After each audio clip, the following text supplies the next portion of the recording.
ঢ্যাঁড়স ক্যাপসিকামের একটা রেসিপি দেখাচ্ছি। এর জন্য নিয়েছি ঢ্যাঁড়স, টমেটো, পেঁয়াজ, ক্যাপসিকাম, দুটো কাঁচা লঙ্কা, দুটো শুকনো লঙ্কা, হলুদ গুঁড়ো, জিরে গুঁড়ো, ধনে গুঁড়ো, কাশ্মীরি লঙ্কার গুঁড়ো, রসুন, সর্ষের তেল, এক টুকরো আদা।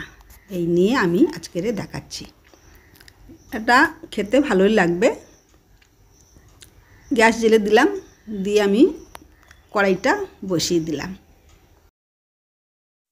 কড়াই গরম হয়ে গেছে, আমি সর্ষের তেল ঢেলে দিচ্ছি। সর্ষের তেলটা গরম হয়ে গেলে আমি একটুখানি চিনি দিয়ে দিলাম। চিনি দিয়ে দিলাম, ওতে আমি রঙটাও হবে, কোনো সবজি ভাজা করলে বা কিছু ভাজা করলে তাতে কড়াইতে লাগবে না, এই জন্য আমি চিনিটা দিয়েছি। চিনিটা বেশ গরম হয়ে গেছে, এবারে আমি ওতে ঢ্যাঁড়সগুলো দিয়ে দিলাম। ঢ্যাঁড়সগুলো দিয়ে ওতে একটু নুন, লবণ আর একটু হলুদ গুঁড়ো দিয়ে আমি ওটাকে ফ্রাই করে নিচ্ছি। প্রথমে ওটাকে ফ্রাই করে নিচ্ছি। ঢ্যাঁড়স খুবই উপকারী, কিন্তু সবসময় একই রকম ঢ্যাঁড়স খেতে ভালো লাগে না, তাই আজ আমি একটু অন্য রকমভাবে ঢ্যাঁড়সের রেসিপি দেখাচ্ছি। এবার একটু ঢাকা দিয়ে দিলাম। 2 মিনিট পরে ঢাকাটা খুলে দেখছি নুন দিয়েছিলাম, একটু রস উঠেছে, উঠে মোটামুটি আমার ঢ্যাঁড়সটা হালকা সিদ্ধ হয়ে গেছে। এবারে একটু ভাজা করে নিয়ে নিচ্ছি, হালকাভাবে আর কি, যেরকম ভাজা করা যায় সেই মতো আর কি ভাজা করে নিচ্ছি। একটু লাল লাল হয়ে যাবে, ভাজা করে নিয়ে এমনি করে ভাজা করে নিতে হবে। নিয়ে এবার আমি একটা অন্য পাত্রে তুলে নিচ্ছি।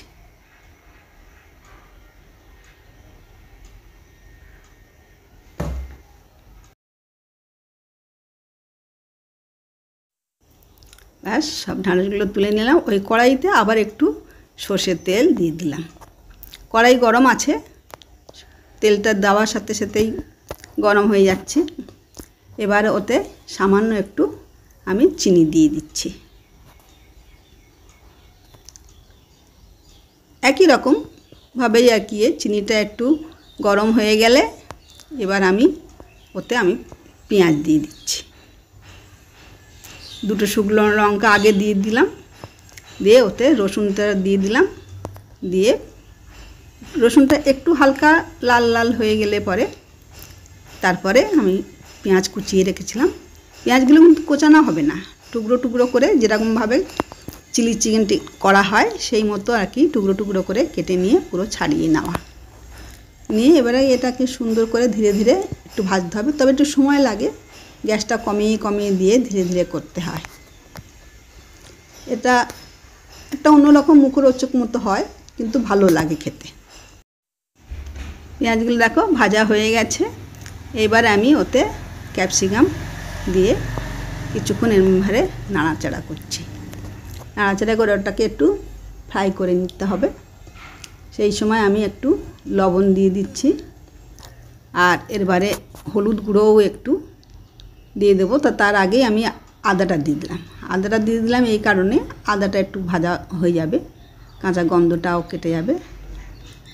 এরকম করে ধীরে ধীরে ভাজতে হবে। ভেজে বেশ সুন্দর আদার একটা গন্ধ বের হয়েছে।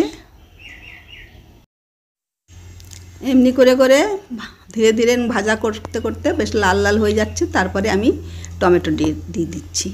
টমেটোটা একটু শেষে দেওয়া হয় এই কারণে, যাতে আর কি ঘেঁটে ঘন্ট না হয়ে যায়। ঢ্যাঁড়সটা আবার আগে, টমেটোটা আবার আগে দিয়ে দিলে কিন্তু ভালো আর কি, ভালো ভাজা করা যাবে না, ওটা রস উঠে যাবে।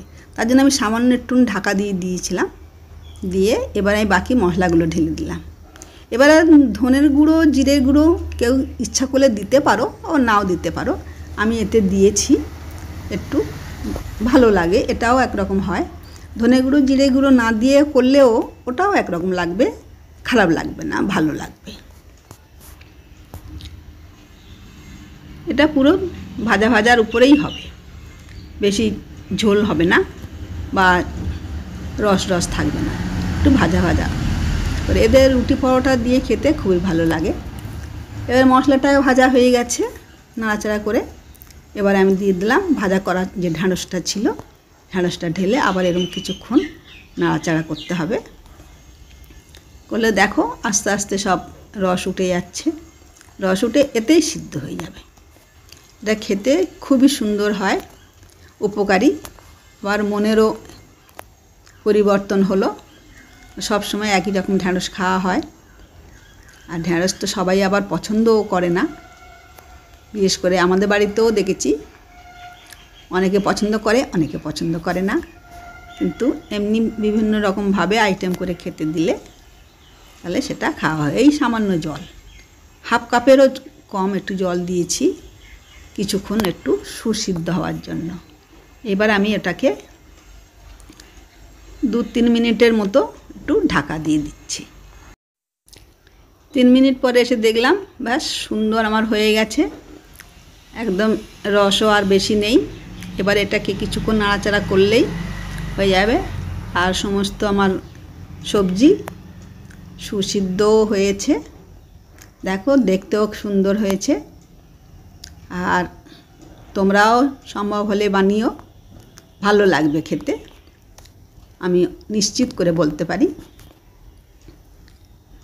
এটা রুটি পরোটা দিয়ে বেশি ভালো লাগে, আবার গরম গরম ভাত দিয়েও খারাপ লাগে না, ভাত দিয়েও খাওয়া যায়। ব্যাস এমনি করে নাড়াচাড়া করে একটু এবারে নিয়ে নিতে হবে। আমি গ্যাসটা অফ করে দিলাম, আমার রান্না পুরো কমপ্লিট। এবার আমি একটু গোলমরিচ ছড়িয়ে দিচ্ছি। গোলমরিচ এমনিতে খুব উপকারী, টেস্টও ভালো হয়। গলার সর্দি কাশির মতো থাকলে গলাতেও খুব আরাম পাওয়া যায়, সেই কারণে গোলমরিচের ব্যবহার একটু যদি আমরা করি বেশি, কোনো অসুবিধা নেই, এটা বরঞ্চ ভালোই লাগবে। গোলমরিচ খুবই উপকার সর্দি কাশির পক্ষে। এমনি করে তোমরাও বানাও, অবশ্যই আমি বলছি খেতে ভালোই লাগবে। যদি ভালো লাগে তাহলে বন্ধুদের সাথে শেয়ার করো, আর যদি খারাপ লাগে তাও আমাকে কমেন্ট করে জানিও। আমার এই চ্যানেলে তোমাদের যদি সাবস্ক্রাইব করা না থাকে অবশ্যই সাবস্ক্রাইব করো। আবার কোনো নতুন আমি রেসিপি নিয়ে কথা হবে, কথা বলবো। তোমরা সবাই ভালো থাকো, সুস্থ থাকো। সম্পূর্ণ ভিডিওটা দেখার জন্য ধন্যবাদ।